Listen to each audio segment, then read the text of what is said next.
పడుతున్న నా బతుకు కష్టాలని పిల్లని చెయ్యి పట్టాలని నల్లని సీకట్లో ఒకదాన్నే కూసున్న దిక్కులేని పచ్చినయ్యి బావా నువ్వెప్పుడొస్తావని ఏళ్ళైపోతుంది పిల్ల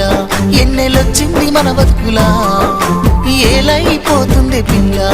ఏలు వట్టంగా వస్తున్నాగా ఇన్నాళ్ళ ఎడబాటు ఎడబాసిపోతుందిలే ఈ సీనయ్య గుంటున్నదే సినదారా నీ కోసము